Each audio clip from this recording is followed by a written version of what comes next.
actually has a lot of interesting flavors to it that are balanced with the hops, with the crispness and the smoothness of the beer. It's just a real easy drinking beer. It's not too boozy. It's the kind of beer that you have one, you're going to want to have another one for sure. It is very moreish. 100%.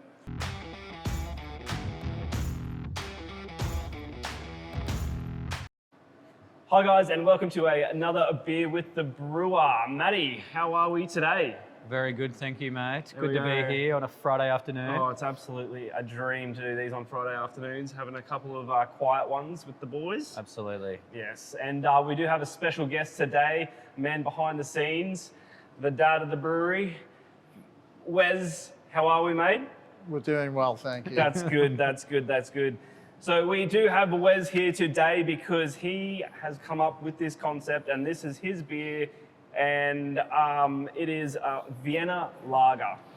So this is the lager. There we go. Zoom up on that bad boy. Absolutely fantastic artistry on this, and the flavour of this bad boy is absolutely sensational. So let's crack it open, have a bit of a chat. We can go from there. Bit of a chat. We have actually, as you can see, we've upgraded the glassware. This episode, we finally swindled away the scents, splurged a bit. Got a beautiful IPA glass for the Vienna Lager. That's all we can do. We can't go buy one for everyone. Well, Eventually we'll get there one day. Eventually we Beautiful colour. Stunning colour. Cheers. Cheers. As you can see, Ooh. just not like the Didn't quiet. make a clink clink. Yeah, well, lucky it didn't break.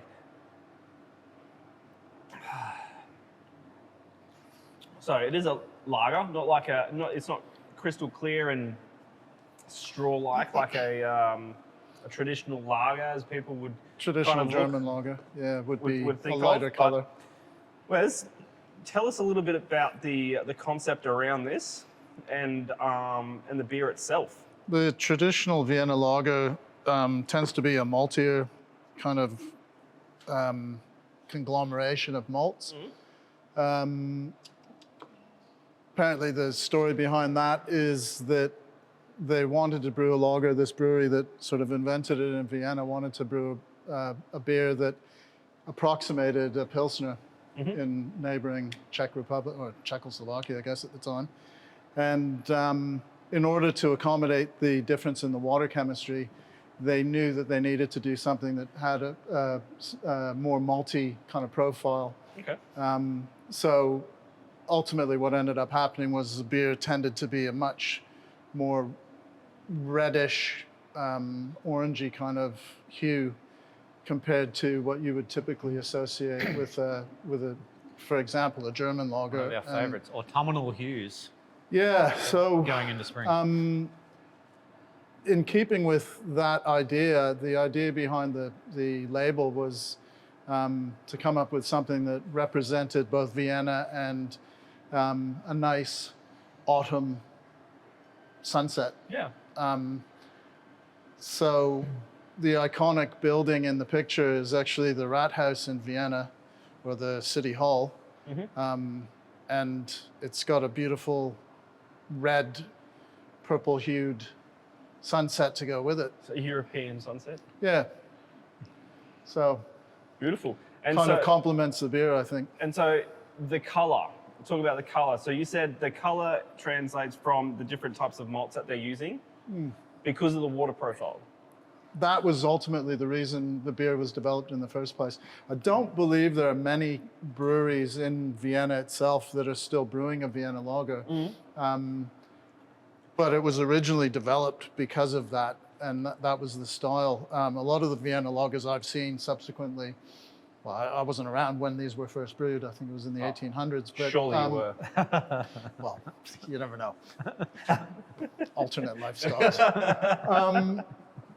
But so my understanding is there aren't really too many people brewing beers like this anymore. But it's a bit of a shame because some of the commercial Vienna lagers that I've tasted, for example, in Canada where I'm from, have been very ordinary, almost just like a regular, like commercial lager. Yep. Which tends to be a bit boring. This actually has a lot of interesting flavors to it that are balanced with the hops and with the crispness and the smoothness of the beer. It's just a real easy drinking beer.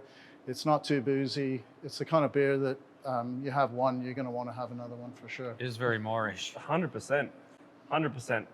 So,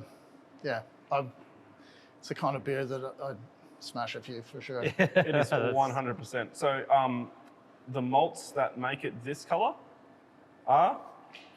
Well, traditionally you use Vienna malt, which this is predominantly composed of Vienna malt. This particular beer is probably a little bit darker and a little bit redder than your kind of traditional Vienna Lager, which would probably be a bit more orange. So I've used some Gladfield malts to give it that reddy hue. Yeah. Shepherd's Delight and Redback. Shepherd's Delight in smaller quantity because it's got a very high EBC, so it tends to really darken a beer quite easily. Yep. And also a Pilsner as a kind of a side-by-side base malt with the Vienna. For having so much Vienna malt in it, it's definitely not sweet, overly sweet. No. So you'd No, sort of, it's got a good you almost balance. associate, I guess, Vienna malt with a bit of sweetness in beer, but it's, attenuated out pretty well. I think the Pilsner Finished kind of dried. helps with the Vienna malt in that regard because you tend to get a little bit more bitterness with a. I remember when you were brewing it, Pilsner. tasting the wort and thinking, I could see the beautiful colour, but thinking it might finish a little bit sweet. But now that it's finished and everything, it's come out really nice and has a nice dry finish, which definitely enhances the drinkability on these sort of malty beers. The styles actually traditionally finishes reasonably high in terms of final gravity. Yeah, well, I think, what was this, 2.7 It's Plato? 2.7, and they're It's reasonably high. according for a lager. to some of the stuff that I've been reading, it generally finishes anywhere between 3 and 4. I'm quite happy that it's 2.7 because it makes it a little bit more crisp, and it just, for me, it makes it more drinkable. But, Yeah, certainly. Yeah, 100%. 2.7 is a good place to be for this kind of beer, I think. It still has a lot of body and Yeah, flavor to definitely. it. And unlike the types of traditional lagers and pilsners, it really doesn't have that estery profile. It's that very comes through. clean. It's super clean, Yeah. and the way it finishes on the palate is definitely lends itself to the style of lager. It's quite dry and quite clean as well. And like you said, once you have one, you just want to have more. And this is the first I've never drunk a Vienna Lager before, and this is somewhere in between a pure lager, estery, and has that type of profile, and then more of a kind of a red ale, leaning towards a darker kind of brown ale, but you kind of get the best of both worlds out of it. And it's just super drinkable. Really light on the palate as well. Coming into summer, this is going to absolutely be perfect. It's a very clean ferment. I'll probably attribute that to the yeast strain that we use as well. Definitely. It's a blended yeast. It's called Oktoberfest blend.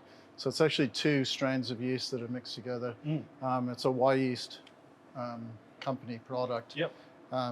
Which has a very clean ferment, very little sulfur, no high estery profiles. It's just a very clean ferment. Absolutely perfect. So it's the first time we've used that yeast at Revel. So we got it shipped up from Melbourne, propped it up in our, I think it was the little tank we used. It was a little one. Now not here. Grew it up, and I'm very impressed with the yeast, so we might use it again in other beers. It'll be interesting to see how it comes out in our own lager. Definitely a yeast that is recommended or utilized in a number of different styles of lagers. Yeah. I think it's a multi-purpose yeast, but it's definitely clean. Makes a really nice, smooth drinking beer. Yeah, there's, like you said, there's just no ester at all. No. Often with lager, particularly if the fermentation creeps a little bit in temperature, you get a little bit of banana ester, isoamylate, and a few other things coming through, but there's none of that at all. And also, like you said, there's no sulfur, so it's you really just taste the malt. It's just Really, It's a really good balance. It's the other thing is with the sweet, it looks like it could be a very sweet beer, and it does have an element of sweetness to it because of the malt profile. But it's not that sweet that you'd have to smash it with a bunch of hops to try and balance it. It's got hops in it, but it doesn't have a huge amount of hops. Just rounds out It's just that whole got a entire nice sort profile of, it. a nice even blend, an even balance. I think I talked you into chucking an extra bag of dry hop at the end. Yeah, well, no, I didn't disagree with you at the time because I was thinking it probably needed a bit more as well. But it's, the aroma, there's a little bit of fruit, which I think that's what you're going for. I think it says on the can there's some I was orchard undertones. going for a sort of a peachy kind of stone fruity which kind I think of that's come flavor. through. Those kiwi hops definitely throw that. Yeah, And then definitely. just a little bit a of subtle spice as flavor, well. but it's there. Yeah. The mash didn't get stuck on this one? No. Oh, that's good. No, it was a very good brew. No dramedies. Yeah, that's good. That's good. No catastrophes. Fantastic. And is this the style of beers that you particularly like? Have you done these ones before or anything like that? I have brewed a Vienna Lager before, but it's not something that I generally would go to as a style of beer that I like to drink particularly. But in this case, I was actually quite impressed with the style. Sometimes I find a traditional lager can be a little bit too bland. This isn't like drinking an IPA or anything. It doesn't have all of that hop kind of flavor and aroma, but it has something more to it than just a bog standard kind of 100%. 100%. Watery lager.